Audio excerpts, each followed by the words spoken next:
এই রকম চরম ঠান্ডায় সন্ধেবেলা মনে হয় একটু স্ন্যাক্স হলে বেশ হতো। দোকানে স্ন্যাক্স না খেয়ে ঘরোয়া উপকরণে চটজলদি এই রেসিপিটা তৈরি করে নিতে পারেন। মাত্র কয়েকটা উপকরণই এই রেসিপিটা খেতে কিন্তু দুর্দান্ত লাগবে। যে খাবে সেই কিন্তু আপনার প্রশংসা করবে। প্রত্যেকটা টিপ সহ আমি আজকের এই রেসিপিটা শেয়ার করেছি। যেভাবে বলবো সেইভাবে যদি আপনি তৈরি করেন, ডিমের এই চপ যে কোনো দোকানের থেকে, যে কোনো স্টলের থেকে খেতে আপনার ভালো লাগবেই লাগবে। নমস্কার বন্ধুরা, দীপার ডায়েরিতে আরও একটি নতুন পর্বে সকলকে স্বাগত। আজকে হাজির হয়েছি একেবারে স্টলের মতো ডিমের চপের রেসিপি নিয়ে, যেটা কিন্তু ঘরোয়া উপকরণে তৈরি হবে, অথচ খেতে কিন্তু স্টলের থেকে অনেক বেশি ভালো লাগবে। প্রথমে দেখতে পেলেন আমি আলু সেদ্ধ করে নিয়েছি, তবে আলু সেদ্ধ করার সময় জলের পরিমাণটা খুবই কম রাখতে হবে, না হলে কিন্তু এটা একেবারেই ভালো হবে না। জলের পরিমাণটা কম রাখতে হবে। আর জল যদি বেশি হয়ে থাকে তাহলে জলটাকে কিন্তু গ্যাসের মধ্যে বসিয়ে জলটাকে একদম পুরো শুকিয়ে নিতে হবে। অন্যদিকে একটা গ্রেটারের সাহায্যে অথবা একটা কাঁটা চামচ দিয়ে আলুগুলোকে সুন্দরভাবে মেখে নিতে হবে।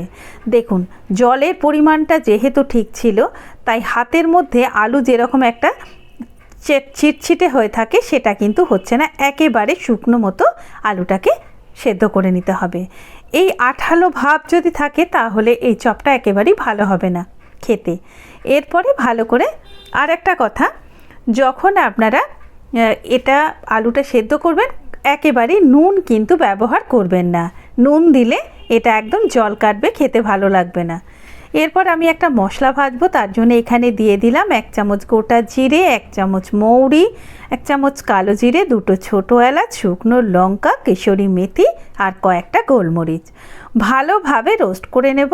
যখন একটা খুব সুন্দর গন্ধ বের হবে তখন এটাকে আমি হামালদিস্তার মধ্যে দিয়ে এটাকে আমি গুঁড়িয়ে নেব। মিক্সিতে গুঁড়োবো না, একটু দানা দানা থাকলে এইটা কিন্তু খেতে বেশ ভালো লাগবে। আর আপনাদের যদি মনে হয় মিক্সিতে বা শিলনোড়াতেও কিন্তু আপনারা গুঁড়িয়ে নিতে পারেন। অন্যদিকে আমি আর একটা ফ্রাই প্যান বসিয়ে দিয়ে তার মধ্যে 1 চামচ তেল দিয়ে একটু গোটা জিরে দিয়ে দিলাম আর বেশ কিছুটা পরিমাণে কাঁচা লঙ্কা কুচিয়ে নিয়ে দিলাম। লঙ্কাটা অবশ্যই আপনারা পরিমাণ বুঝে দেবেন, যে যেরকম ঝাল খান। আর হ্যাঁ, এখানে কিন্তু কোনো পেঁয়াজ ব্যবহার করার কোনো দরকার নেই। এখানে পেঁয়াজ ছাড়াই এই রেসিপিটা একবার তৈরি করে আপনারা দেখতে পারেন। আর এখানে আমি লঙ্কাটা জিরেটা যখন ভাজা হয়ে যাবে তখন সেদ্ধ করে মেখে রাখা যে আলুটা সেটা দিয়ে দেব। আলুটা দেওয়ার পরে এরপরে যেটা প্রথম দেব সেটা হচ্ছে নুন, কারণ এখানে আমি কোনো নুন ব্যবহার করিনি। নুনটা দিয়ে একটুখানি ভেজে নেব। লঙ্কা আর জিরের সাথে যখন একটু ভালোভাবে ভাজা ভাজা হয়ে যাবে, এই পর্যায়ে যখন আসবে তখন এর মধ্যে যে ভাজা মশলাটা রেখেছিলাম সেই মশলাটা দিয়ে দিতে হবে। বন্ধুরা, মশলাটা আমি এখানে 4টে আলু নিয়েছি, তার জন্য আমি 2 চামচ মতো মশলা দেব। আপনি যদি বেশি আলু নেন সেই অনুযায়ী দেবেন, তবে মশলা একটু বেশি হলে ক্ষতি নেই, ভালোই লাগবে খেতে। তারপরে এটাকে ভালোভাবে একটু মিশিয়ে নিতে হবে। মেশাতে মেশাতে দেখবেন কত সুন্দরভাবে প্যানের গাটা ছেড়ে দিয়েছে। দেখুন, মানে এইভাবে যদি করেন আপনি, আলুর যে চিটচিটে ভাব সেটা যদি না থাকে তাহলে দেখবেন এই প্যান থেকে এইভাবে ছেড়ে যাবে আলুটা, খেতে কিন্তু সব থেকে ভালো লাগবে। এরপরে এটাকে আমি একটা প্লেটের মধ্যে তুলে নিয়ে একটু ঠান্ডা হওয়া পর্যন্ত অপেক্ষা করব। প্লেটে তুলে নিয়ে একটুখানি স্প্যাটুলা দিয়ে একটুখানি নাড়িয়ে দেব, মানে ছড়িয়ে দেব, যাতে এটা তাড়াতাড়ি ঠান্ডা হয়ে যায়। অন্যদিকে আমি একটা বাটি নিয়ে নেব, আর এই বাটির মধ্যে সবার প্রথমে দিয়ে দেব আমি 2 থেকে 3 টেবিল চামচ মতো কর্নফ্লোর, সাথে দিয়ে দিলাম সামান্য পরিমাণে একটু নুন আর 1/2 চা চামচ কাশ্মীরি লঙ্কার গুঁড়ো। অল্প জল দিয়ে এটা একটা ব্যাটার তৈরি করব। এইটা কিন্তু খুব পাতলা ব্যাটার হবে, একেবারেই এটা খুবই হালকা করে তৈরি করে নিতে হবে। এরপরে এটা তৈরি করা হয়ে গেলে আমি এখানে কটা ডিম নিয়ে নিয়েছি, 4টে ডিম সেদ্ধ করে নিয়েছি। ডিমগুলোকে খোসা ছাড়িয়ে নিয়ে একদম পুরো 2টো করে আমি ছুরির সাহায্যে 2টো করে করে কেটে নিতে হবে। এখানে বন্ধুদেরকে একটা কথা বলি, অনেকেই হয়তো গোটা ডিম দিয়ে করেন, কিন্তু গোটা ডিমের থেকে এইভাবে যদি আপনি করেন এর স্বাদ কিন্তু অনেকটাই বেড়ে যাবে। আপনি এই টিপসগুলো ফলো করে একবার হলেও কিন্তু করে দেখতে পারেন। আর যদি কেউ মনে করে থাকেন এটাকে 4 ভাগ করেও করতে পারেন, সেক্ষেত্রে আরও একটু ছোট ছোট সাইজের হবে ডিমগুলো। আচ্ছা, এরপরে আমি এগুলোকে কেটে নিয়েছি। কেটে নেওয়া হয়ে গেলে ওপর থেকে সামান্য পরিমাণে একটুখানি নুন ছড়িয়ে দেব, যাতে ডিমের মধ্যে একটু কুসুমের মধ্যে যাতে একটু নুন ঢুকে যায়। দিয়ে 2-3 মিনিট এটাকে রেখে দিতে হবে। অন্যদিকে এটা কিন্তু ঠান্ডা হয়ে গেছে, আলু মাখাটা ঠান্ডা হয়ে গেছে। সেই আলু মাখা বেশ কিছুটা পরিমাণে আমি এখানে নিয়ে নিয়েছি। মানে রুটি করাতে আমরা যতটা আটা নিই ঠিক ততটা আলু মাখা আমরা নিয়েছি। তারপর একটা হাতের তালুর মধ্যে এটাকে দিয়ে ঠিক বড় চপের আকারে তৈরি করে নিয়েছি। এরপর ওই 8খানা ডিম এর মধ্যে দিয়ে হাফ ডিমটা দিয়ে আস্তে আস্তে আমরা কাপড় ভাঁজ করার মতো এইভাবে মুড়ে দেব। পুরো এটাকে আমরা প্যাক করে দেব। আর যদি আরও মনে হয় যে একটু আলু সেদ্ধ লাগবে, যদি ডিমের কোনো অংশ যেন দেখা না যায়, সেইভাবে দিতে হবে। তবে আলুর পুরটা কিন্তু খুব পাতলা করে দেবেন। যত বেশি পাতলা করে দেবেন এটা খেতে কিন্তু তত বেশি ভালো লাগবে।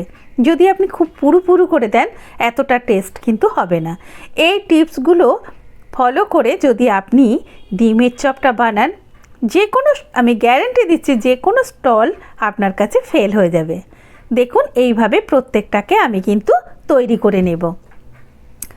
প্রত্যেকটা ডিমের চপ যখন আমার তৈরি করে নেওয়া হয়ে যাবে তখন আমি এটাকে একটুখানি রেখে দেব। দেখুন বন্ধুরা কত সুন্দরভাবে তৈরি হয়ে গেছে। একবার হলেও কিন্তু অবশ্যই আপনারা তৈরি করবেন। আর কেমন লাগলো কমেন্ট করে জানাবেন। ভালো লাগলে অবশ্যই বন্ধুদের সাথে শেয়ার করবেন।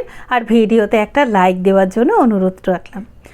ঘরোয়া উপকরণে যে কোনো রেসিপি যদি আপনি দেখতে চান তাহলে দীপার ডায়েরির সঙ্গে থাকবেন। দেখুন একই রকমভাবে আমি প্রত্যেকটা তৈরি করে নিলাম। অপূর্ব স্বাদের। যদি কেউ বাড়িতে লোকজন আসে বা নিজেরাই হঠাৎ করে এই ঠান্ডার মধ্যে যদি খেতে ইচ্ছে করে, তাই স্টল থেকে না নিয়ে বাড়িতে তৈরি করে দেবেন। বাচ্চাদের কিন্তু পিৎজা বার্গার খাওয়ার নেশাও কিন্তু কমে যাবে যদি এইভাবে তৈরি করে দেন। অবশ্যই একবার হলেও অন্তত অনুরোধ রইল এই রেসিপিটা তৈরি করার জন্য। দেখুন কতটা সুন্দরভাবে আমি কয়েকটাই আপনাদের দেখিয়ে দিলাম। এইভাবে যখন প্রত্যেকটা তৈরি করে নেওয়া হয়ে যাবে তখন চলে যাব পরবর্তী পর্যায়ে। কর্নফ্লাওয়ারের যে ব্যাটারটা তৈরি করেছি তার মধ্যে একবার ডুবিয়ে নিলাম। এরপর ব্রেড ক্রাম্পের মধ্যে দিয়ে নেব। বন্ধুরা এটা কিন্তু আপনি ডবল কোট করতে পারেন।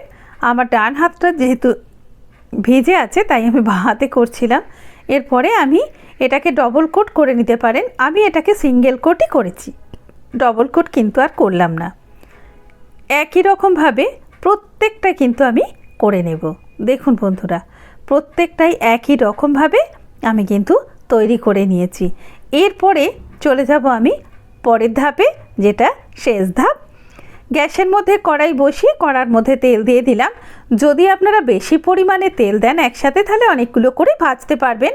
আমি এখানে যেহেতু অল্প পরিমাণে তেলেই ভেজেছি, তাই অল্প পরিমাণে যেহেতু তেল দিয়েছি তাই আমি এখানে দুটো দুটো করে ভেজে নেব।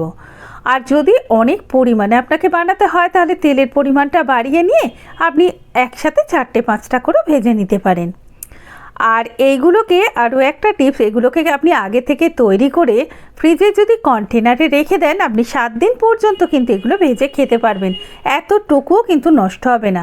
তবে হ্যাঁ, এগুলো ডিপ ফ্রিজে রাখতে হবে। বন্ধুরা একবার হলেও তৈরি করুন। অসম্ভব সুন্দর এই স্ন্যাক্সটা সন্ধেবেলা চায়ের সাথে খেতে কিন্তু দুর্দান্ত লাগবে।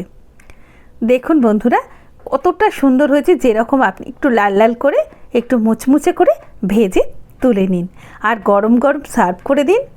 দেখুন কতটা সুন্দর লাগছে, দেখতেও যতটা সুন্দর হয়েছে খেতে কিন্তু তার থেকেও সুন্দর হয়েছে। একবার বানিয়ে না খেলে আপনি হয়তো বিশ্বাসই করতে পারবেন না যে বাড়িতে এত সুন্দর ডিমের চপ বানানো যায়, এটাই আপনি ভাবতে পারবেন না। কতটা সুন্দর হয়েছে, কতটা লোভনীয়। যারা নোনতা সন্ধেবেলায় যাদের স্ন্যাক্স পছন্দ তাদের তো রেসিপিটা দুর্দান্ত লাগবে। এতটাই লোভনীয়, অবশ্যই একবার তৈরি করবেন। আর কেমন লাগলো জানাতে কিন্তু একদম ভুলবেন না। ভালো লাগলে লাইক, শেয়ার, কমেন্টের সাথে সাথে চ্যানেলটা সাবস্ক্রাইব করার অনুরোধ রইল। ঘরোয়া রেসিপি দেখতে চাইলে দীপার ডায়েরি চ্যানেলটা অবশ্যই করে সাবস্ক্রাইব করে নেবেন। আর ভালো লাগলে বন্ধুবান্ধবের সাথে শেয়ার করবেন। বন্ধুরা, আজকের এই রেসিপিটা একবার হলেও তৈরি করবেন আর এনজয় করবেন সবার সাথে। ভালো থাকবেন, সুস্থ থাকবেন। দেখা হবে আবার কোনো নতুন রেসিপি নিয়ে নতুন কোনো দিনে। তার আগে চলুন একটা অন্তত আপনাদেরকে কেটে দেখাই। আর এতক্ষণ আমার সঙ্গে থাকার জন্য অনেক অনেক ধন্যবাদ।